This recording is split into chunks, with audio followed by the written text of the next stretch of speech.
ETV YouTube ఛానల్స్లో మీ వ్యాపార ప్రకటనల కోసం ఈ నంబర్కి కాల్ చేయండి. మన కోసం మనతో కొట్లాడే నిజమైన ప్రేమ చూపించే ఒకే ఒక వ్యక్తి అమ్మ.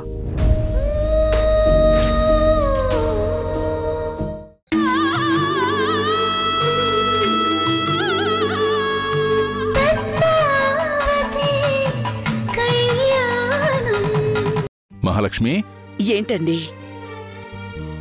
ఏంటి మహాలక్ష్మి, నందిని ఆల్బమ్ చూస్తున్నావేంటి? నందిని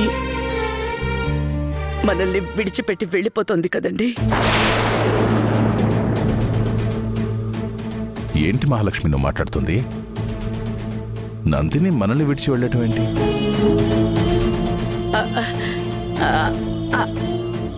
అదేనండి, అదే నేను అమ్మాయి అత్తారింటికి వెళ్ళబోతుంది అనబోయి అలా అన్నాను. నిజం చెప్పు మహాలక్ష్మి, అంతేనా? లేక నా దగ్గర ఏదైనా విషయం దాస్తున్నావా?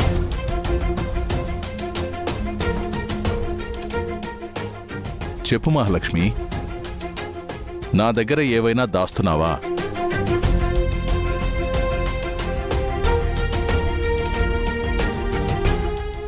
ఏంటండి మీరు అలా దబాయిస్తారేంటి? అయినా మీ దగ్గర ఎందుకు దాస్తాను? ఏమో మహాలక్ష్మి, ఈరోజు నీ ప్రవర్తన చూస్తుంటే నాకు కొంచెం భయంగానే ఉంది. భయమా? భయం ఎందుకండి? ఏమో తెలీదు, ఎప్పుడూ లేంది ఈరోజు నందినిని అత్తారింటికి పంపిస్తుంటే ఎందుకలా బాధపడ్డావు?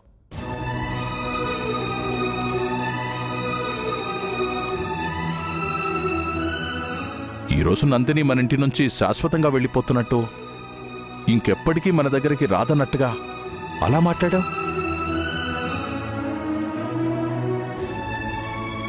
ఇప్పుడేమో అమ్మాయి ఆల్బం చూస్తూ కన్నీళ్లు పెట్టుకుంటున్నావు. అసలేమైంది మహాలక్ష్మి నీకు?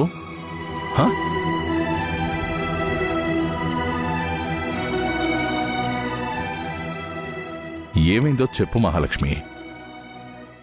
అమ్మాయికి ఏదైనా సమస్య?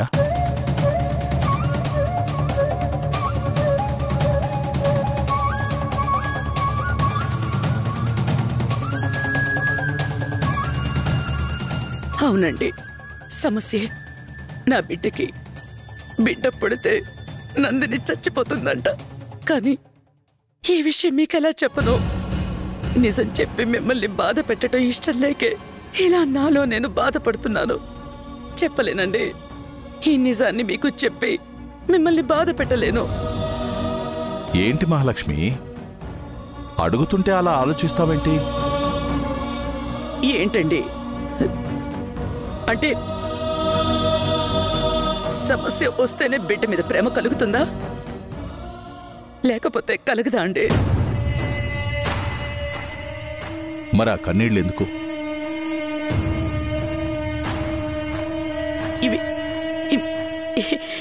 ఇవి కన్నీళ్లు కావండి, ఆనంద బాష్పాలు. మా ఆడవాళ్ళకి ఆనందం వచ్చినా బాధ వచ్చినా తోడుగా ఉండేవివే కదా.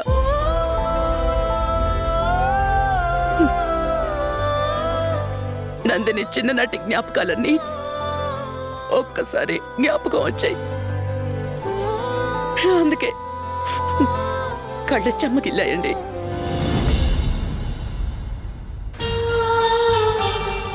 నీ బాధ నేను అర్థం చేసుకోగలను మహాలక్ష్మి. ఓ తల్లిగా నీ బాధ కరెక్టే కావచ్చు, కానీ ఆడపిల్ల పుట్టిన ప్రతి తల్లిదండ్రులు ఈ బాధ భరించక తప్పదు. నువ్వేం బాధపడకు మహాలక్ష్మి. అయినా ఇంకొద్ది రోజుల్లోనే పద్మావతి ఆదిత్యల పెళ్లి కూడా ఉంది కదా. అప్పుడు కావలసినన్ని రోజులు అమ్మాయిని నీ దగ్గరే ఉంచుకుందు గాని, సరేనా?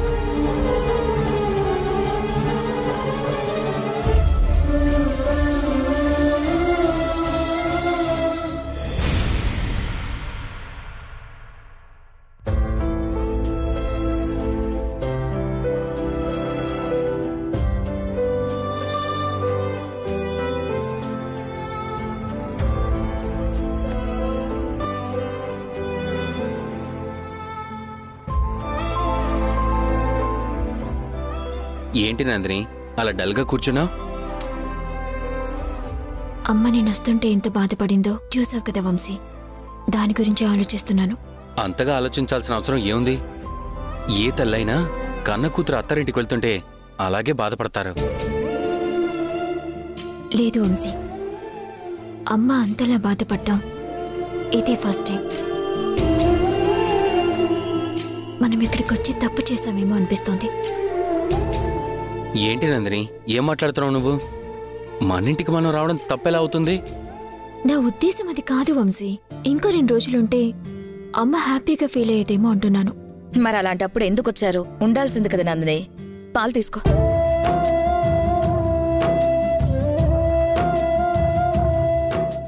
ఏంటమ్మా నువ్వు కూడా అలాగే మాట్లాడుతున్నావు? నందిని ఇప్పుడు ప్రెగ్నెంట్. వాళ్ళింట్లో ఉంటే ఎలాగా? ఏంట్రా నువ్వు? వాళ్ళ పుట్టింటి వాళ్ళకంటే బాగా చూసుకుంటామా? ఎంత ప్రేమించే భర్తున్నా, ఎంత కేరింగ్ గా చూసుకునే అత్తగారున్నా తల్లి తర్వాతే ఎవరైనా. బిడ్డ క్షేమాన్ని తల్లిని మించి ఎవ్వరూ చూసుకోలేరు తెలుసా? అయినా ఆడపిల్లకి పుట్టిల్లు ఒక స్వర్గం లాంటిదే. అక్కడ పచ్చడి మెతుకులైనా పరమాన్నంలాగే ఉంటాయి. నేల మీద పడుకున్నా పట్టుపరుపుల్లాగే ఉంటాయి.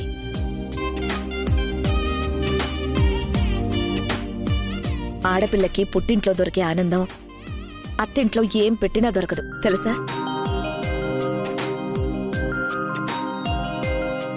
ఏమ్మా జాతర ఎలా జరిగింది? చాలా బాగా జరిగింది అత్తయ్య. అద్భుతంగా జరిగింది.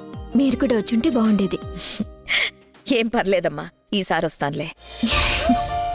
అవును, అప్పుడు మనం నలుగురం చక్కగా వెళ్ళొచ్చు. నలుగురమా? మనం ముగ్గురమే కదరా. అప్పటి వరకు మన ఇంట్లోకి ఒక బుడ్డదొస్తుంది కదమ్మా, తనని కూడా తీసుకొని వెళ్ళిపోవచ్చు. అప్పుడు నలుగురవుతాం కదా.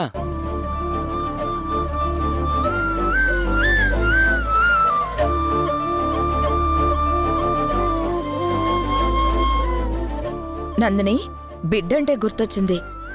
డాక్టర్ గారు చెకప్కి వచ్చారంట కదా? అవునత్తయ్య, వంశీని పిలిపించాడు. తనేమంది? మీతో ఏమైనా చెప్పిందా? చెప్పిందత్తయ్య.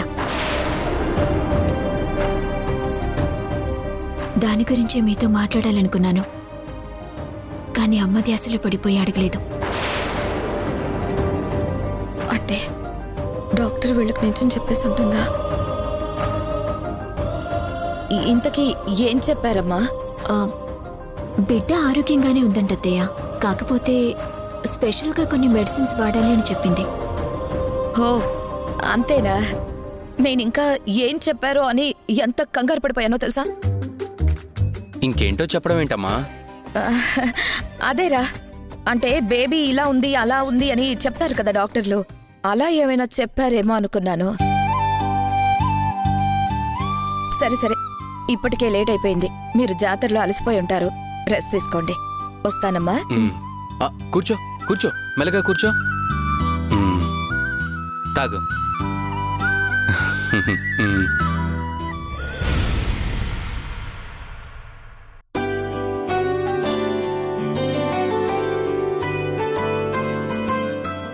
పద్మావతి, ఏంటి పతి? అబ్బో వెటకారమా? ఏదో ఒక కారణలే కానీ విషయం ఏంటో చెప్పు. నేను కాదు, నువ్వే చెప్పాలి. నేనా? నేనేం చెప్పాలి? మనకి కొద్ది రోజుల్లో పెళ్లి కాబోతుంది కదా. అయితే మన ఇద్దరం ఎక్కడికైనా అవుటింగ్కి వెళ్తే ఎలా ఉంటుందంటావు? ఎలా ఉండాలో అలాగే ఉంటుంది మరిది గారు. అక్క, మీరేంటి ఇలా సడన్ గా ఇటు వస్తున్నట్టు చెప్పనే లేదు? నేను చెప్దామని అన్నాను పద్మావతి, కానీ మీ అక్కే మా చెల్లి బిజినెస్ ఎలా హ్యాండిల్ చేస్తుందో చూద్దాము చెప్పొద్దంది. అందుకే చెప్పకుండా వచ్చేసాం. మా పద్మావతి మీకంటే చాలా బాగా హ్యాండిల్ చేస్తుంది అన్నయ్య, తెలుసా?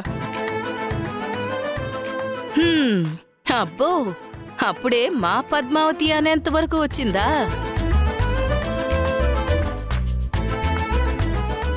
ఏంటమ్మా పద్మావతి, నీతో పెళ్ళైతే ఇక మమ్మల్ని పూర్తిగా పట్టించుకోడేమో మీ వారు. ఏంటమ్మా వ్యాపారం ఎలా ఉంది? బాగా జరుగుతోందా? చాలా బాగా జరుగుతుంది బావగారు. ఇప్పుడిప్పుడే బిజినెస్ ఎక్స్పాండ్ కూడా చేస్తున్నాం. అంటే మా మరిదిగారి నుంచి అన్ని బాధ్యతలు లాగేసుకుని మా మరిదిగారిని డమ్మించేశావన్నమాట. ఆహా, అలాంటిదేం లేదక్కా. అధికారం నా చేతుల్లోనే ఉన్నా అన్నీ ఆదిత్యకి చెప్పే చేస్తున్నాను. ఆదిత్యకి తెలియకుండా ఏమీ చేయను. నేనేదో సరదాగా అన్నానులే, నీ గురించి నాకు తెలీదా ఏంటి? భార్యాభర్తల మధ్య దాపరికాలు, అధికారాలు లేకుండా ఉంటేనే ఆ కాపురం ప్రశాంతంగా సాగుతుంది. మీ బిజినెస్ కూడా 3 పువ్వులు 6 కాయలుగా సాగుతుంది.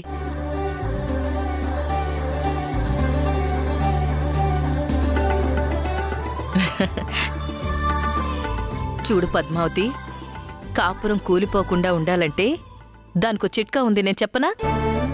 ఏంటక్కా అది?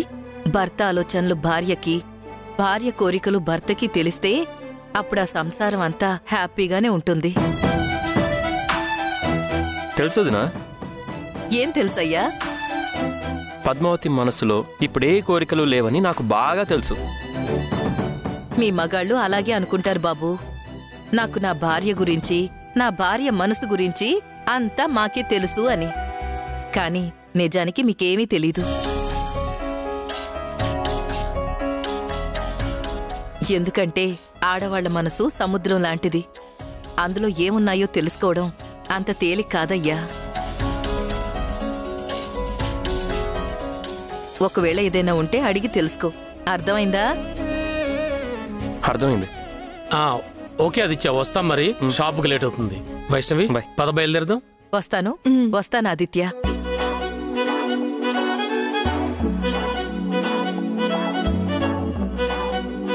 పద్మావతి, నీ మనసులో నిజంగా ఏమైనా కోరికలు ఉన్నాయా? ఉంటే చెప్పు, వెంటనే తీర్చేస్తాను. ప్రస్తుతానికి ఏం లేవులే. నువ్వేమీ లేవన్నా కూడా ఏదో ఒకటి ఉందనిపిస్తుంది. ఏమై ఉంటుందబ్బా? జాతరకి ముందు పద్మావతి అమ్మవారికి నేసిన చీర చాలా బాగుందని చెప్పింది కదా? ఎస్.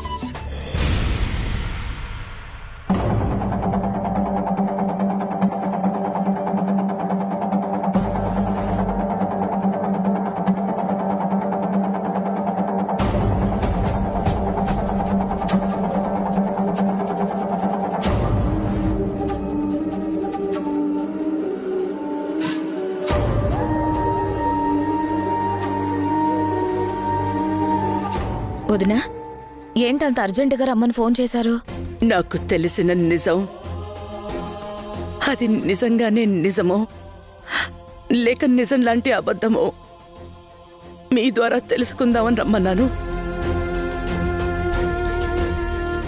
చెప్పండి వదినా, ఎందుకు ఇంత పెద్ద విషయాన్ని నా దగ్గర దాచిపెట్టారు?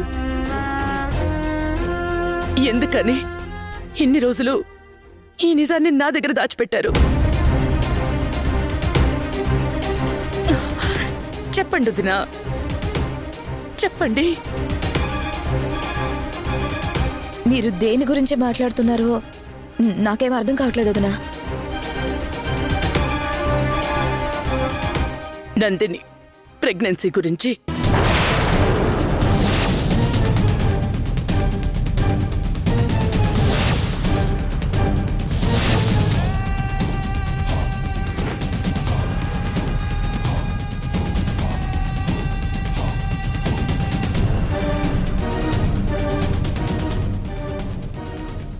డెలివరీ జరిగితే తల్లో బిడ్డో ఎవరో ఒక్కరే బ్రతుకుతారనే నిజం గురించి మాట్లాడుతున్నాను.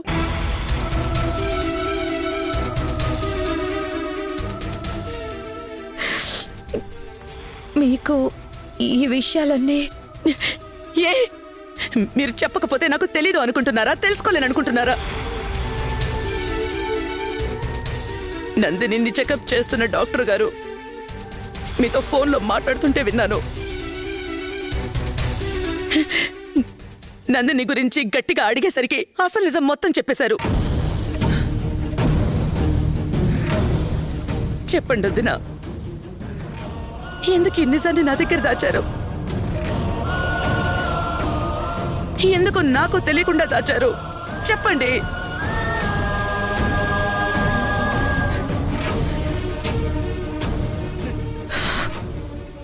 తెలిస్తే ఇలా మీరు బాధపడతారనే చెప్పలేదు వదినా. నందిని నెల తప్పిందనగానే మీరందరూ ఆనందంతో ఎగిరి గంతేశారు. అలాంటి మీతో ఈ నిజం గురించి చెప్పి మీ ఆనందాన్ని ఆవిరి చేయడం ఇష్టం లేకే ఆ నిజాన్ని నాలో దాచుకుని రోజు చస్తూ బ్రతుకుతున్నాను.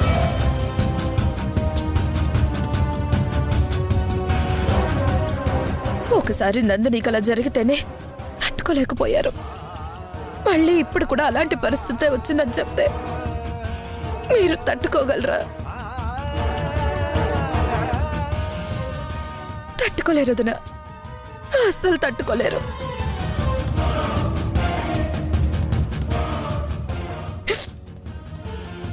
కనీసం ఈ విషయాన్ని ఏదో ఒక రకంగా వంశీకైనా చెప్దామని చాలాసార్లు ప్రయత్నించాను.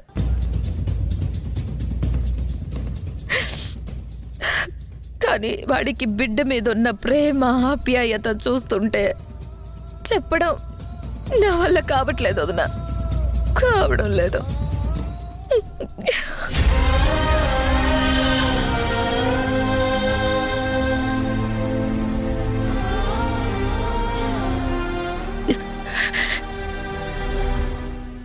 చెప్పొద్దు వదినా.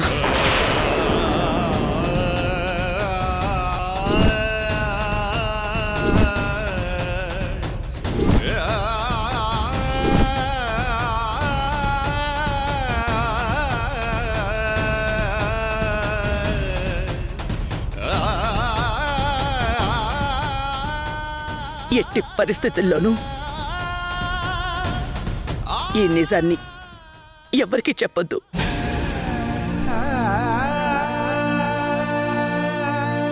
దీన్ని మన ఇద్దరి మధ్య సమాధి చేద్దాం. బిడ్డ ఎలాగో బతకడని తెలుసు. కనీసం పుట్టే వరకైనా వాళ్ళని సంతోషంగా ఉండనిద్దాం.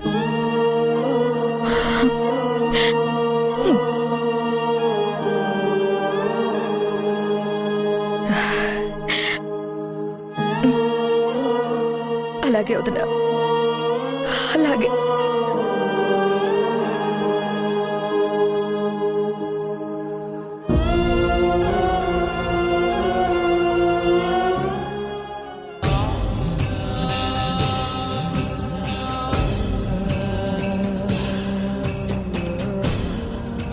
ఏంటి పద్మావతి, మీ ఇంటి ముందు పోలీస్ జీప్ ఉందేంటి? ఏం జరిగింది? అదే నాకు అర్థం కావట్లేదు ఆదిత్య. ఇందాక బామ్మ ఫోన్ చేసి అర్జెంటుగా బయలుదేరి రమ్మని చెప్పింది. పద చూద్దాం.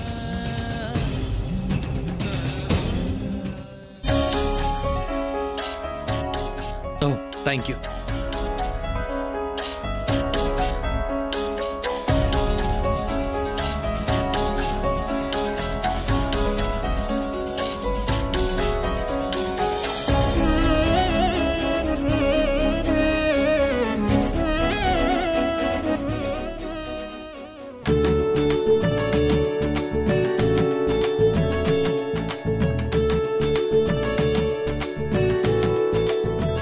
అమ్మా పద్మావతి, వచ్చావా?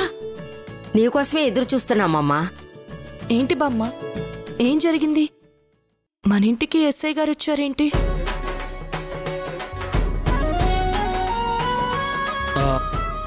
కంగారు పడకండి, నేనేం కేసు పని మీద రాలేదు.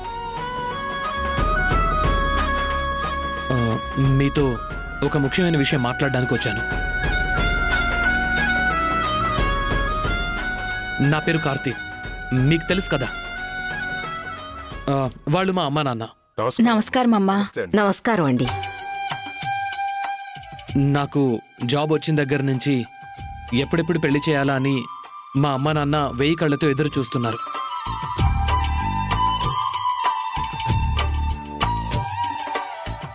కానీ ఇదంతా మాకెందుకు చెప్తున్నారు సార్? ఎందుకంటే మీ మరదలు శ్వేత మా అబ్బాయి కార్తిక్కి బాగా నచ్చింది కాబట్టి.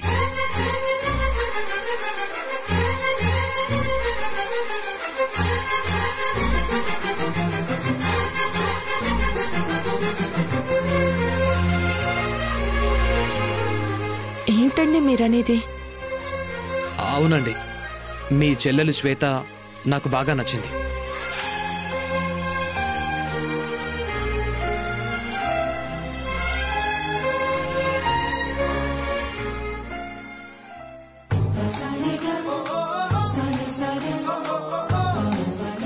మీరంతా ఒప్పుకుంటే నేను శ్వేతని పెళ్లి చేసుకుందాం అనుకుంటున్నాను.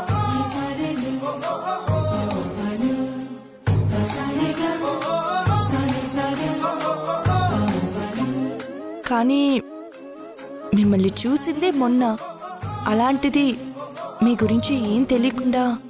పర్వాలేదండి, మీకెంత టైం కావాలో తీసుకోండి.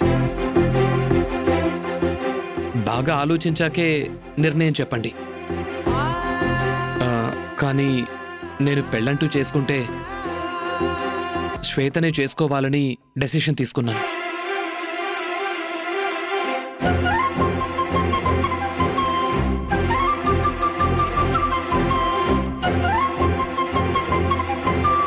ఒక పోలీస్కి భార్యగా ఉండాల్సిన లక్షణాలన్నీ తనలో ఉన్నాయి.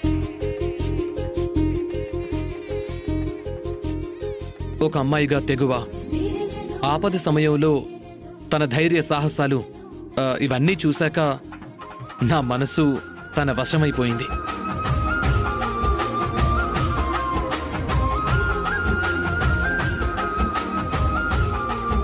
బాగా ఆలోచించుకొని మీ నిర్ణయం చెప్పండి. మీ డెసిషన్ కోసం మేము వెయిట్ చేస్తూ ఉంటాం. అలాగే ఎస్ఐ గారు. ఓకే అండి, పిలుస్తామండి. మంచిది. వెళ్ళొస్తాం. మంచిది బాబు. వెళ్ళొస్తాం. మంచిది.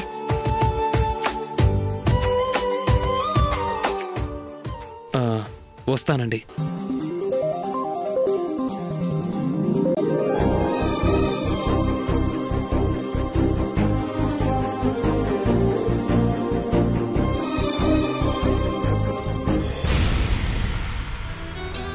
మహాలక్ష్మి, శ్వేత కూడా పెళ్లి కుదిరింది కదా? వీళ్ళిద్దరికీ ఒకే రోజు పెళ్లి చేసేస్తే ఒక పని అయిపోతుంది. ఏమంటావు?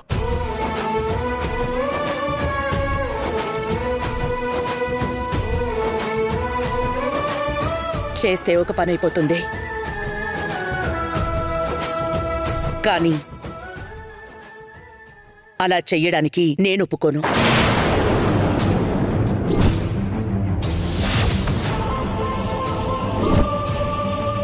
ఈటీవీ విన్ యాప్ రోజుకి కేవలం ₹1 మాత్రమే. ఇప్పుడే ఈటీవీ విన్ యాప్ డౌన్లోడ్ చేసి సబ్స్క్రైబ్ చేయండి.